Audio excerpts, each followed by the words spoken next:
top 10 quarterback stop on Rocky Top could lead to a Big Orange commitment later this week. Steve Wiltfong has all the details. And from Knoxville to Nebraska, where the permanent smile on Dylan Raiola's face is making headlines. Plus, the latest from Elite 11 LA. Who was there and who's moving on to the finals? All that and more as the college football recruiting show starts right now.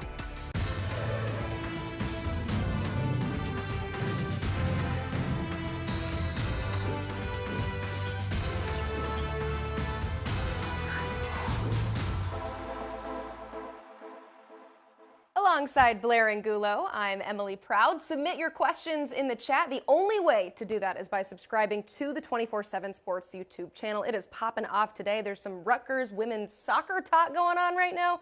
I'm not sure, but you want to be a part of it. Also, please like this video so that we know that you're watching. So you go hit that like button, and we're going to hit the headlines. A commitment for the Sooners. They landed their first of the 2024 class. That's four-star corner Jeremiah Newcomb, picking Oklahoma over Nebraska, UCLA, Notre Dame, and others. Blair, who is the Arizona corner? A former four-star prospect. His brother, Isaiah Newcomb, is a safety at UCLA. He's also the son of Bobby Newcomb, who played quarterback at Nebraska. He gives Oklahoma their first commitment, a huge pickup. He took a visit this past weekend and is excited to continue to build that relationship with Brent Venables. Ole Miss showing off over the weekend, landing 3 commitments, a pair of 4-stars in running back Chris Davis and defensive lineman Jeffrey Rush. And then yesterday, JUCO linebacker Raymond Collins also committing to the Rebels. What did Lane Kiffin just add to his arsenal? I think some well-rounded players that are going to be important pieces of this 2023 class or 2024 class for Ole Miss. They have missed out in a top 25 class nationally the last 2 years after signing a top 20 class in 2021. So Lane Kiffin getting that train back on track. The Lane train. Well, it was a good couple of days for 4-star quarterback Julian Sayin. First, he was named our alpha dog of the Elite 11 regionals in LA, and then he received an invite to the Elite 11 finals taking place later this summer. Blair, what did he prove this weekend? Well, he has a case for being the #1 quarterback in the state of California. He is obviously a really talented passer, and I thought what he showed was that he was getting better as the day went on at the Elite 11 finals. Punching his ticket to the Elite 11 finals, and getting a chance now to, I think in a way, ascend those rankings this summer as he competes against some of the other top quarterbacks in the country. All right, we have more from the man who named him the alpha dog. That's Greg Biggins in just a bit, but first, more news. Director of Recruiting Steve Wiltfong put in a crystal ball for Tennessee to land 2024 4-star quarterback Jake Merklinger. Now, we have him as a top 10 quarterback in our latest Top 247 rankings. So let's welcome in Steve Wiltfong for more on Merklinger and, of course, the entire recruiting intel from a busy, busy weekend. Steve, he actually visited Knoxville this weekend, and it sounds like he enjoyed his trip. What are you hearing? Yeah, I think it was a pivotal visit in his recruitment right now. I think Tennessee grabbed a hold of the momentum with what was a fantastic visit where he got a lot of quality time with the coaches, got to hang out at Coach Heupel's house, and then he got to watch him practice. I think he sees an offense where he can be electric in. I think he sees a coaching staff that develops quarterbacks as well as any in college football, and I think playing in the SEC is something that's very exciting to him as well, being from the part of the country that he is in. But there are some other contenders in this recruitment here down the stretch. He also visited Georgia last week. He talked about how they just flat out win. His mom went to Georgia. Coach Smart and Coach Bobo really impressed him and reminded him why Georgia's so successful. Michigan State's been recruiting him for as long as any program. They're actually his first offer. And Coach Johnson and Coach Mel Tucker are 2 guys that he has a lot of respect for and could see himself playing for those guys. And then there's been some times here late in the process where I think North Carolina's had some momentum as well. He visited in January, returned this spring. Really likes Coach Lindsey, the new offensive coordinator over there. He also mentioned how the North Carolina hired Clyde Christensen, who's got experience coaching Tom Brady and Peyton Manning in the NFL, and talked about how prestigious North Carolina is. But I think that this return visit to Tennessee this past weekend really moved the needle going into his announcement on Thursday. Yeah, you won't have to wait too long to find out where he will land. Merklinger making his announcement with us here on the 24/7 Sports YouTube channel on Thursday. That's March 30th. You can watch it at 12:10 Eastern. And as a reminder, he is deciding between Tennessee, Michigan State, Georgia, and North Carolina. Steve, Knoxville has become a destination for a lot of recruits. I think the buzz is very palpable around that program, and Merklinger wasn't the only prospect on campus to make it to Rocky Top. What's the buzz coming out of this past weekend? Well, look, this is a program that for the first time since the turn of the century is selling actual results on the field and not promise and potential, right? It was their first 11-win season since 2001. They were ranked number 1 at one point in the season. And so there's a lot of excitement around Tennessee for Coach Heupel and his staff as they continue along there. In Knoxville, they had a top 10 class last year. They're sitting at number 9 this year and had some top targets on campus. That begins with top 247 cornerback Aaron Scott from Springfield, Ohio, who's also high on Ohio State, Michigan, several others. Said his Tennessee visit was great and that the balls are right there next to the Midwest powerhouses for his signature. He talked about the vibe there, talked about their upward trajectory of competing in the SEC, and he thinks he's the type of player that can help carry it forward for Tim Banks and company there. I think they're in a good spot for Max LeBlanc and Amari Jefferson. Tylen Singleton was blown away. And another player I want to highlight is top 247 linebacker Cayden Jones from Arden, North Carolina Christ School. He's been to Knoxville a few times. He was at the win over Alabama during the fall. He was offered a summer ago. I think he was offered maybe even in June 2021 after he got done playing putt-putt with Coach Heupel. And Coach Heupel and their staff, they do a good job of making these visits fun, and they do a good job of connecting with recruits. I've heard that Coach Heupel's wife is an outstanding bowler that normally takes it to the prospects on campus when they go bowling. But Cayden Jones, he loved his most recent visit to Tennessee. And he said the best part was practice, said the guys were flying around. He's got some former teammates that are on the roster there. But Tennessee, they impressed everybody that was on campus this weekend, moved the needle with everybody, in my opinion. I think the one to really watch, the one with the most momentum coming out of the weekend, is Merklinger. Oh, bowling, putt-putt. I got to go on a visit to Tennessee. It sounds like a lot of fun. Let's stick with the class of quarterbacks. And how about the guy at the top? You got 5-star Dylan Raiola. He was, of course, at Nebraska this weekend. What did his camp have to say about his most recent trip to Lincoln?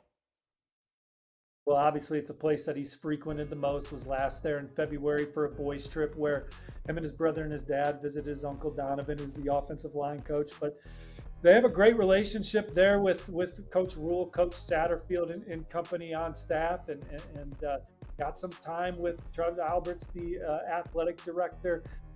The Raiola family has gushed to me about the facilities that are going in at Nebraska and says they'll be second to none. And they've obviously traveled to the best campuses in college football. They've talked about Coach Rule's track record of building programs in the past. So to get up there and see this new staff at work in spring football was exciting for the Raiola family. But they were there Friday through Sunday. And look, nobody is sleeping on Nebraska in this recruitment. Certainly Georgia's in the thick of it. USC's in the thick of it. He also likes Oregon, but I don't think anyone would be surprised if Dylan Raiola ended up at Nebraska. And talking to some people that spent time with the Raiolas on campus, they said that the smile was ear to ears all weekend. And then his dad, Dominic, confirmed that, saying Lincoln was great. It was great to see the talented recruits there. It was their first time getting to see the new regime working on the field and being in the meeting rooms. And again, pointed to Coach Rule and his track record of building up programs. And Coach Rule told Dylan, look, we're going to win here. We're going to win now and come be part of this. And I think it's an enticing opportunity for Dylan. And then the last thing, I think I've mentioned it on this show before, when they look at the top quarterbacks in the NFL and they see Patrick Mahomes from Texas Tech, Aaron Rodgers from Cal, just a lot of the top quarterbacks in the league, Lamar Jackson from Louisville, they didn't go to the powerhouse blue blood programs. the first quarterback taken in last year's NFL draft, Kenny Pickett. So they see a path to where Dylan Raiola wants to go from any school in the country because of the landscape of what the NFL looks like too. And so they believe in Rule. They believe in Coach Satterfield. They think that Nebraska is a sleeping giant ready to be revived by Rule and company. And I think this was another exciting visit to Lincoln. And we'll see what happens moving forward. We expect him to be back at USC at times because he trains in the Los Angeles area. We know he has an official visit scheduled to Georgia for the first weekend in June. Now, Dylan told me that his spring visit dates are up in the air now because of his own schedule. So Nebraska's spring game and Oregon's spring game, not sure that those are going to happen. But again, he's also talked about taking officials to all his favorites, camping at all his favorites so he can work with those quarterback coaches. So a lot of runway perhaps still in this recruitment, but Nebraska, another great experience in Lincoln, a place that family loves.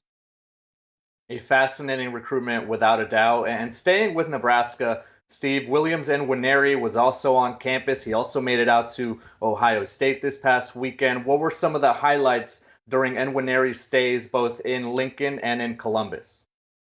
Well, he talked about the vision Coach Rule has for the program at Nebraska and really thinks that program's on the uptick like so many others. And he also indicated that the facilities are going to be off the charts.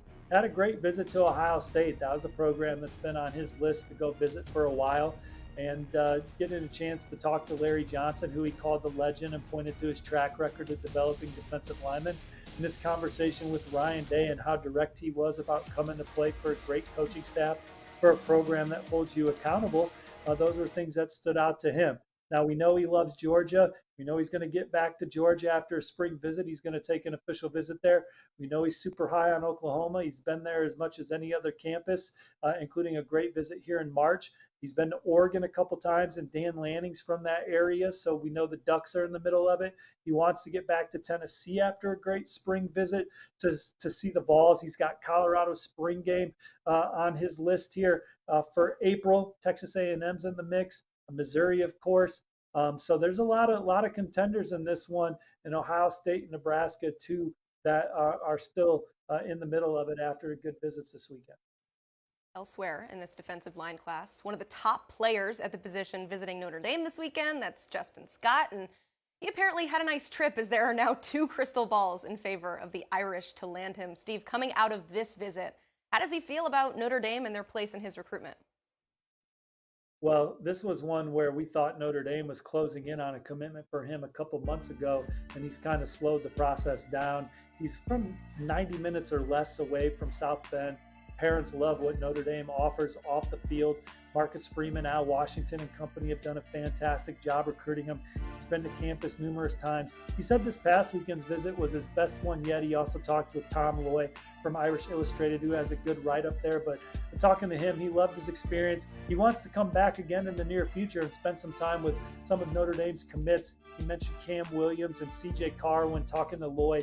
Notre Dame is the number 4 recruiting class in the country right now. There's not a more higher priority target out there for them right now than Justin Scott. They're battling Ohio State. They're battling Georgia. He had a good trip to USC during the season as well. But Notre Dame proximity, what they've been able to do on the field recently, relationships with Freeman and now Washington. He said he could feel the love from those guys, wants to get back. So we know Notre Dame is in the middle of this one still. Moving to 2025, the top player in the class, David Sanders, was also on the road this past weekend, making it to Georgia. What's the buzz, Steve, with the Bulldogs' pursuit of the 5-star in that 2025 class? Well, they've set the bar, they've set the tone, however you want to say it. His experiences at Georgia right now have put the Bulldogs in prime position to ultimately land the number 1 player in the country in 2025. He said this visit was amazing. He also was on campus in the fall to watch them beat Tennessee. He said the coaches and players were extremely welcoming. He got to spend a lot of the day with the team. His parents were there. They met with Coach Smart right away. Coach Smart helicoptered in to Charlotte days after winning his 2nd national championship to show David Sanders how important of a recruit he was. And they just love Kirby Smart and the impression that he's making on them. Georgia's academics are standing out to David Sanders. They like Coach Searles. who also spent a lot of time with the family and watching practice. They really enjoyed that and the environment and how fast paced that was. So again, he doubled down, said it was an amazing experience. Said Georgia's a school that's on a different level, the level of competition in practice. So they're an option for him because they developed great offensive linemen, and that's key for his position as well. And again, I asked him what stood out the most, and he said the intensity of practice. So it's no Georgia winning 2 national championships didn't come without a lot of hard work, and that starts in the spring right now as they try and win championship number 3 in a row. And David Sanders and some other elite recruits had a front row seat to watch how hard that they go on the practice field. Sanders wouldn't be involved until, what, they're going for number 4 and 5 in a row, so it'll be a while since he's on campus, but exciting to see the after effects of that visit. Steve, you were in Austin this weekend at the OT7 divisional, and it sounds like Oregon 4-star wideout Jordan Anderson made quite the impression. You named him the alpha dog at the event. What caught your eye with his performance? Well, I just thought out there he was a touchdown waiting to happen, and it's kind of similar to what he's like on Friday nights out there not too far from where Blair lives, where 47 receptions, 984 yards, 14 touchdowns. It's over 20 yards per catch as the junior. Receiver's been a point of emphasis for Oregon since landing and the new staff got there, and you see them address it in 2022 and 2023 on the trail and in the portal, and then to go out and land Jordan Anderson here in 2024 is big, as they're looking for guys that can be big play, chunk yardage, light up the scoreboard right away. And Jordan Anderson's a smooth, a sure-handed, big play receiver that plays with a ton of confidence. Thought he was terrific out there in that setting. Outside of Jordan Anderson, the event was also filled with a number of elite prospects. Who else impressed in Austin, Steve? Yeah, well, there's this kid named Corey Duff Jr. from Melville, New York, St. Anthony's. He's a 6'5", 207-pound tight end that's really starting to blow up. Arizona State, the latest to offer him. Syracuse and Dino Babers kind of in on him early, doing the best job recruiting him. But this is a guy that brings a lot of exciting playmaking ability to the tight end position.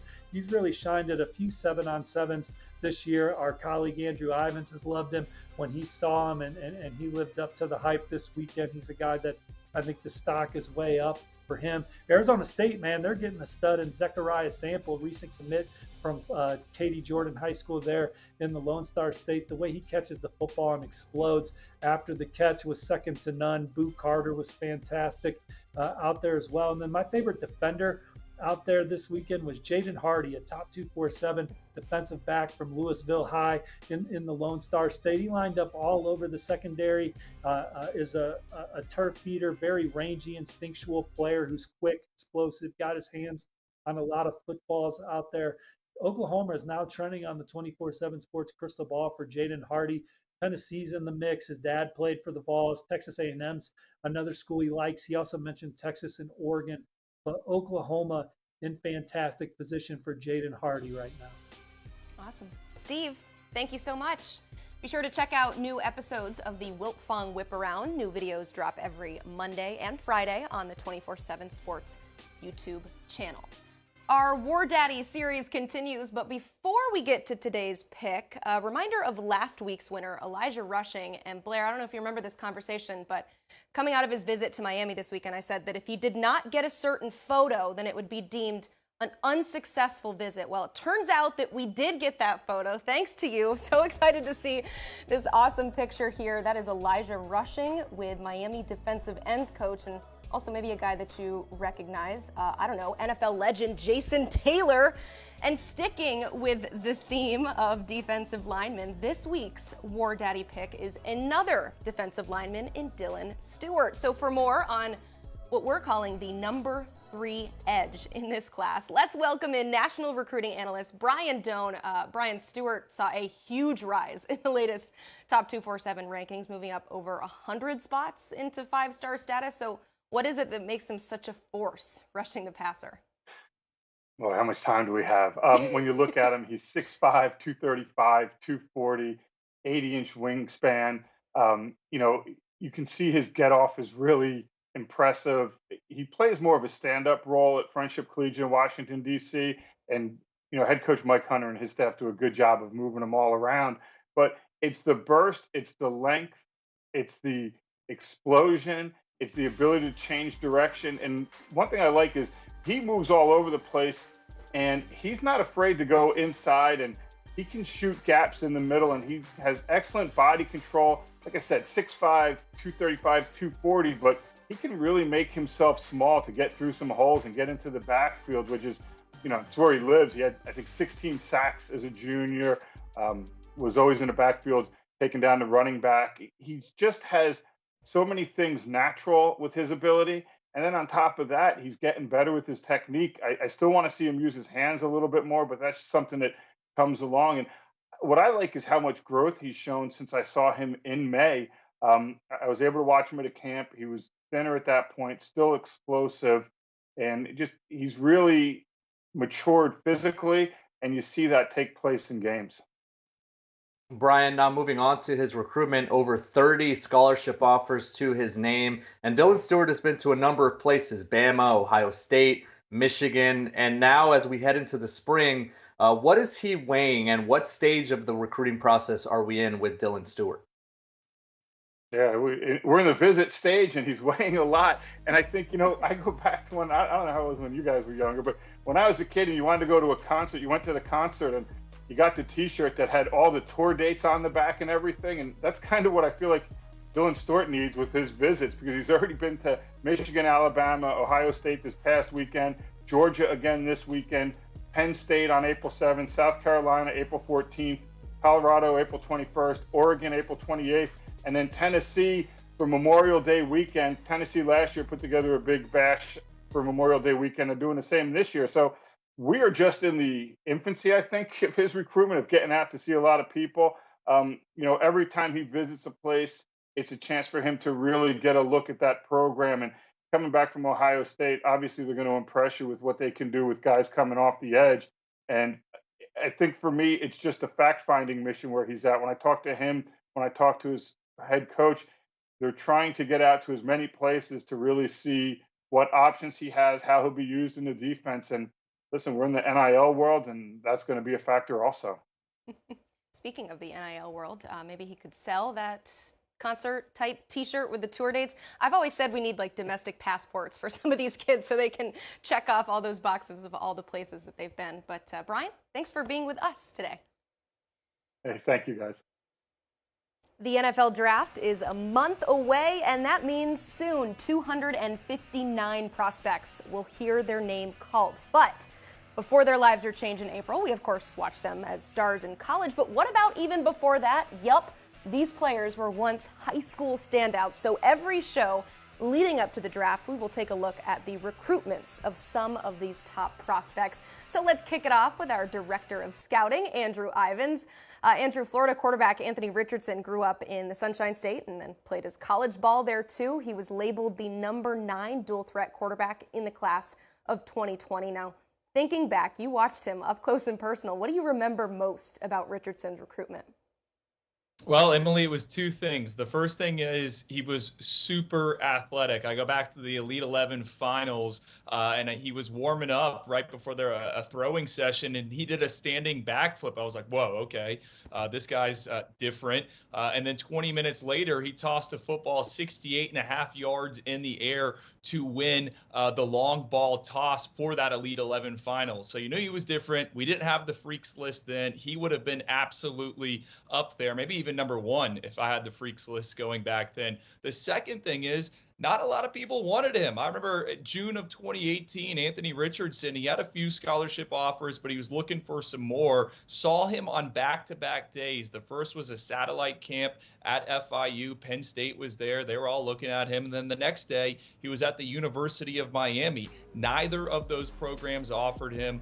He ended up signing or committing and then signing with Florida. But this wasn't a guy that everyone was really fighting for. He kind of fell in Florida's lap, a local kid. But those two things, freak athlete and someone that was flying a bit under the radar. I think that's because he was pretty raw as a passer, which still seems to be the case as we head on up to this NFL draft. Andrew, he's being discussed alongside the likes of Bryce Young and CJ Stroud as potentially a number 1 selection, and obviously those are some big-time quarterbacks. But when you think back to Anthony Richardson, the high school quarterback, did you think he could have this meteoric rise? Well, Blair, hindsight is 2020. So if I thought about the athletic profile, I would say sure, but I'm going to be honest here, and I'm going to say no. I mean, he was at that Elite 11 finals with C.J. Stroud and Bryce Young, and like I said, he was just pretty raw, and you saw the tools. But what he did on Friday nights, I mean, there was flashes of it, but it was never really all that consistent. I mean, as a junior, he completed just 48% of his passes. He was throwing an interception every 29 or so throws. And then as a senior, he got dinged up a little bit in his high school, Gainesville Eastside. They finished with a losing record, so 3-8, 2-9, or something like that. So no, I did not think he would be in the conversation for the number one pick. I will say I was in the Bahamas over the summer, and I do have a ticket for him to go number one overall. But that was the long shot of all long shots at the time. So no, I did not see this rise coming.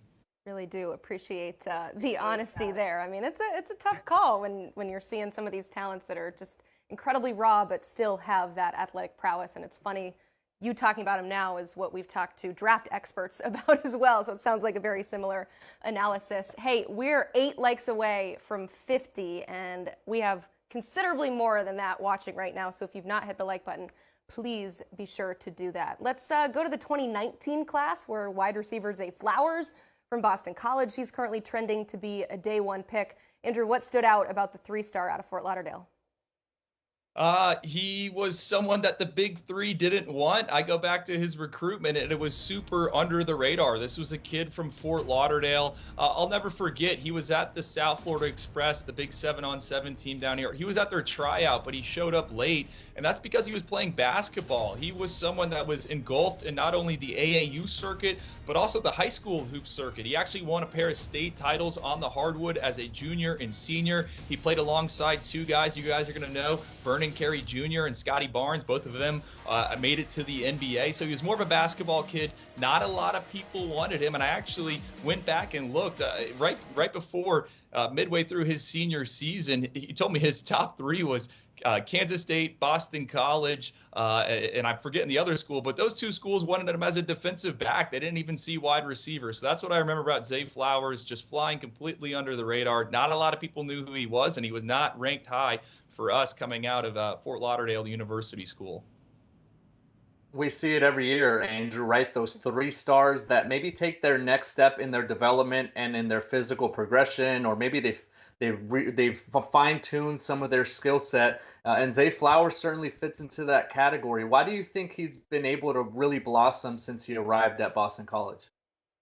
It's the short area quickness. Kind of the calling card for South Florida wide receivers is the ability to get open and shake defensive backs. And Zay Flowers, I know one of his local trainers down here, he trains with a bunch of NFL guys in the offseason. So I think it's his ability to get open. We might have overlooked that coming out. I mean, he's not the biggest dude. He's not the fastest dude, but he's got quick feet. And I think the other thing, talking about basketball, oftentimes when we look at wide receivers, we don't put enough emphasis on what they do on the court. I mean, in the sport of basketball, you have to either go through someone or get around someone to get to the rim. And Zay Flowers obviously could do that. Like I said, won a pair of state titles. He was drawing some interest on the basketball court. So I think it's that, just refining his craft and really being given an opportunity there at Boston College to settle in as a wide receiver. He was a 3-phase player on Friday nights, and he just worked hard, and look at him now, has a chance to go here in the first round. If you told me that, I don't know, back in 2019, I would have thought you're crazy. Everyone wanted his 2 teammates, Kenny McIntosh, the running back at Georgia, and then Josh Sanguinetti, who was a safety that signed with Indiana. I don't even still know if he's playing at the FBS level. Crazy how these things play out. Andrew, thank you for taking some time off of your current stay on Cloud 9 right now with your Owls. Congratulations, and good luck in that Final Four. I noticed that you slid in basketball references over and over in that segment. I think you got hoops on the brain, so thank you. Yeah, basketball guy now, what can I say? What can you say? Well, thank you for doing your job and being a professional. I know that you're very excited right now. Speaking of exciting, check out this podcast if you have not already. Andrew with his pal Cooper Patagna. They are on the 24/7 Sports Football Recruiting Podcast. New episodes dropping every Tuesday, Wednesday, and Thursday. You can listen wherever you get your podcasts.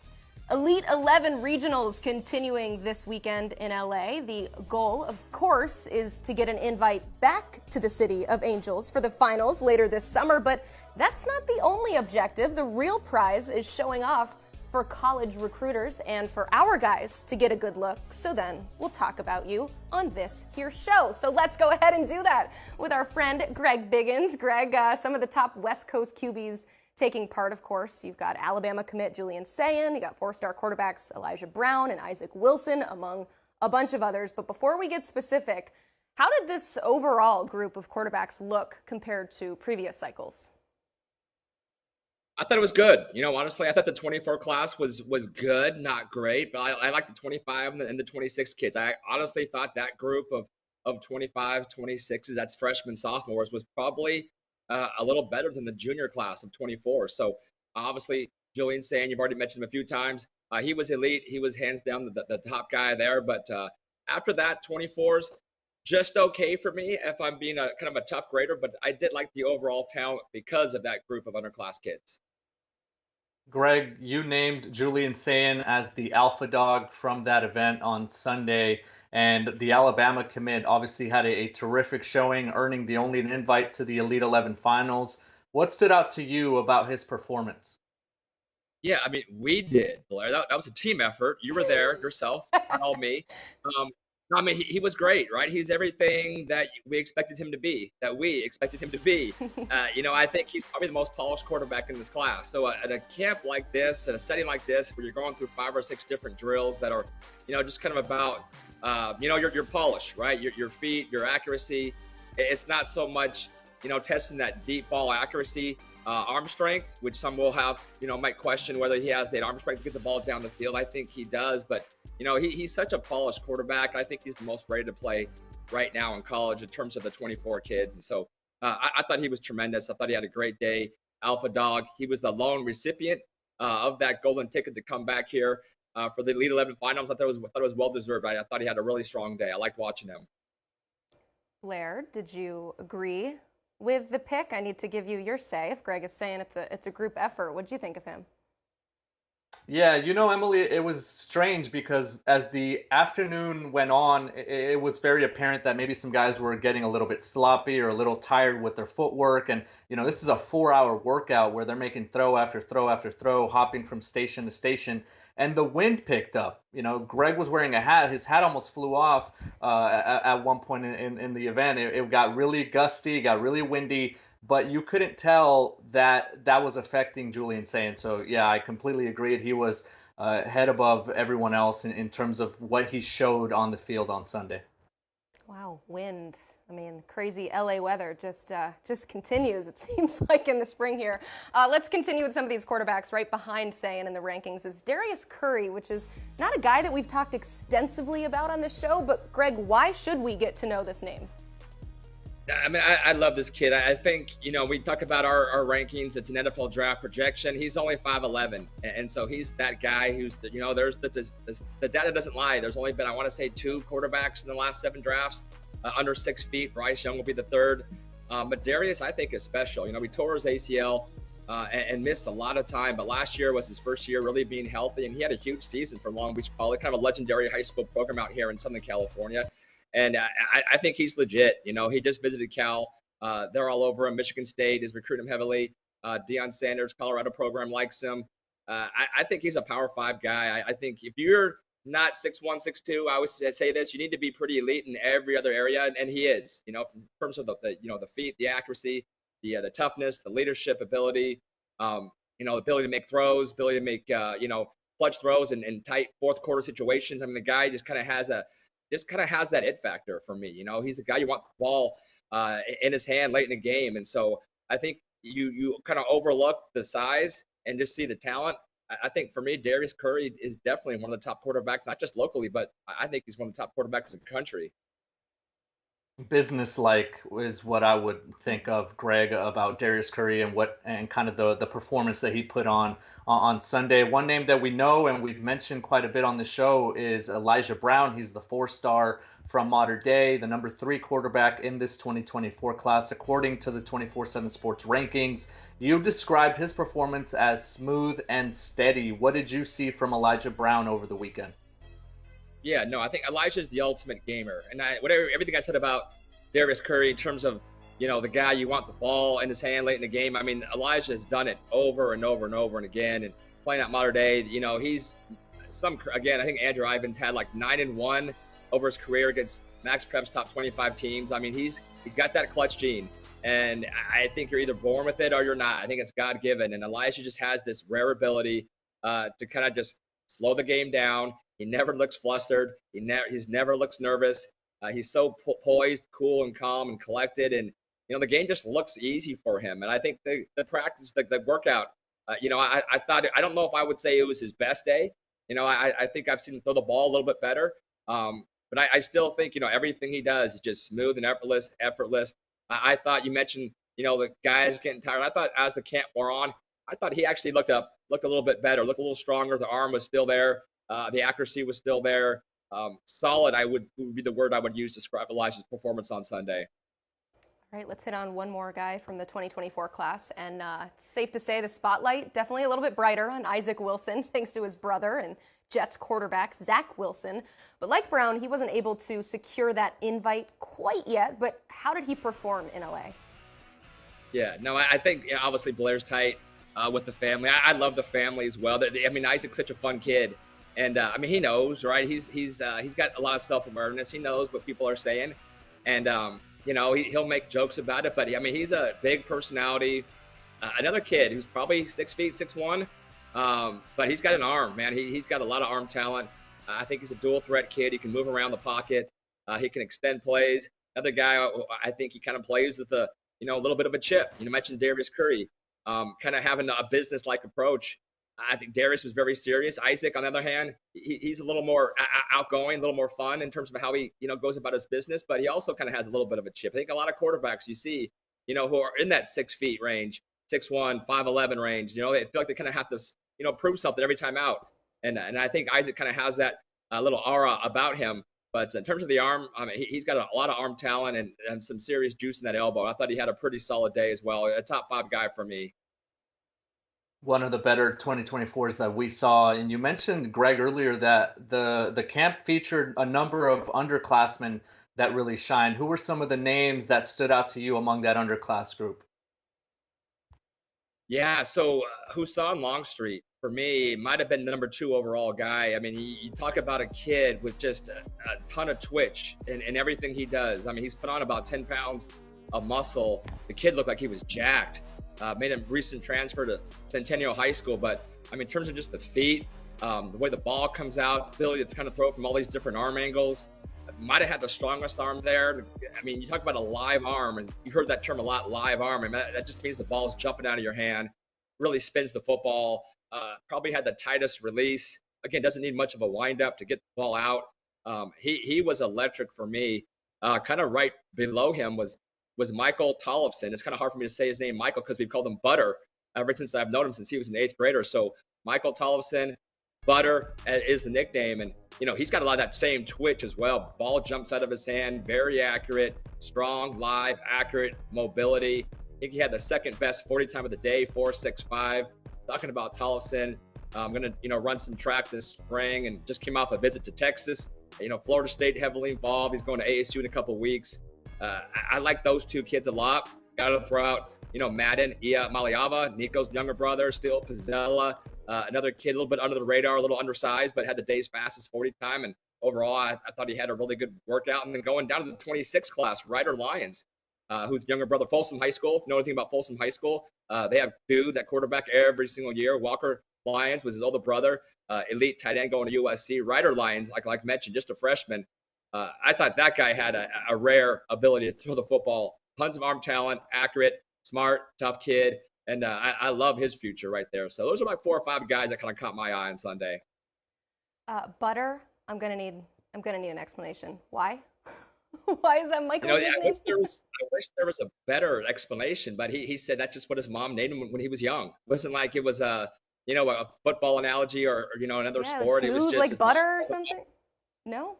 That's what I thought. I go, was it your mom said you're smooth like butter, and he just said, I don't know. My mom just started calling me butter, and just kind of stuck. So Okay. yeah, I'll have to make up something.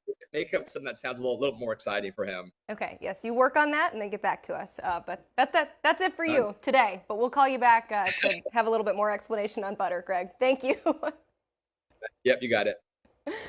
All right, Blair, we officially reached 50 likes, but based on how many people we have watching, which is a lot, I would love to get to 100 likes. So if you have not already liked the video, please do that. We're not going anywhere, though. It is our favorite time of the show, which is where we answer your viewer questions. So let's start off here with a question that I know you love, Blair, and you've gotten 1, 2, 3, 4 million times. And it is almost April 1st, though. We are approaching the Deuce deadline. Is USC still in the lead for his talents? I believe so. I believe the Trojans are still in pole position for the 5-star tight end who did not sign in February. He had set that April 1st deadline to make a decision. Everything that I've heard is that he's still on track to make a decision or to sign or to do whatever he's going to do this week and just be done with the college football recruiting aspect of it. Obviously, we have to keep in mind that baseball is still a huge factor in the way he looks at this whole process. And Emily, I've been looking at the scoreboard, and USC leads the Pac-12 in wins among the conference. So they are off to a great start to their college baseball season. And if we're thinking about momentum, that could be another nice addition for the USC Trojans baseball team if he does opt to go to college. But yeah, everything that we keep hearing is that USC is in a really, really good spot with Deuce Robinson. My follow-up is it still happening? April 1st, is that deadline still set? What? Oh, you're moving ahead? I keep hearing that everything's good to go still, and this is recruiting, though. I would not be stunned or shocked by any means if this dragged on even further. This is, again, a self-imposed deadline because Deuce Robinson wanted to have everything in line in terms of his own knowledge, right? His own understanding of where he's going to go, how to start looking into booking his dorm room and making sure he's registered on time and just kind of, in a way, I think lining everything up for that summer arrival to whichever college campus he chooses. So self-imposed deadline, there's no real date where you have to make a decision. I think he just wanted to be sure that, by April 1st he would know. So that's kind of the waiting game that we're in right now. Right. I saw that question from Davis O, but a lot of people were asking that. Christian Thompson just hopping into the chat asking when he is expected to announce his commitment. We're just saying that we do expect that to still be April 1st, and all signs still pointing toward USC. But keeping you on your toes, Blair. We'll see what happens with this. This one comes from Cole. If Georgia lands Merklinger or another non-Dylan Raiola quarterback, is it safe to say that the Raiola battle is down to Nebraska and USC? Under that hypothetical, then I would say yes. Oregon is certainly in the mix, and we heard Steve Wiltfong mention earlier on the show that Dylan Raiola does intend to still visit Oregon. There is that Oregon spring game on April 28th, which has been circled on the calendar as a potential time for Dylan Raiola to get up to Eugene. It also coincides quite conveniently with the Elite 11 regional in Eugene that same weekend. So that's one thing to look at. I think the Ducks are in the mix, but you would have to handicap it and say USC and Nebraska would be, I think, battling it 1 and 2 if Jake Merklinger does end up choosing Georgia. Obviously, Tennessee has a lot of the buzz and a lot of the crystal balls. But if the Bulldogs are able to pull off a shocker, I do believe that it would be USC versus Nebraska for Dylan Raiola. I love the way that Cole is thinking because we talk about it on this show all the time is the quarterback dominoes. And if this move happens here, then this move happens there. And it's this chain reaction. And so I like that you're kind of already got the juices flowing of what could potentially happen. But this Raiola commitment is far from over. We're going to continue to track that. This next question coming from Anthony. Any intel on Aiden Breland's recruitment? Well, Emily, he's got a really interesting collection of schools. Hasn't really named a top list, but there are some schools that are standing out to him in his recruitment. That's according to Greg Biggins, who was just on with us. Most recent report, and he's basically labeling Colorado and Miami, two schools that are obviously hugely active right now in recruiting and drawing visits from all over the country. And then you have two schools that are developing and recruiting the defensive line really well in Ohio State and Texas A&M. Can't be discounted, and kind of the way they've been stacking up 5 stars up front. And then USC is certainly in the mix. And I think I'm going to keep saying it until I'm blue in the face.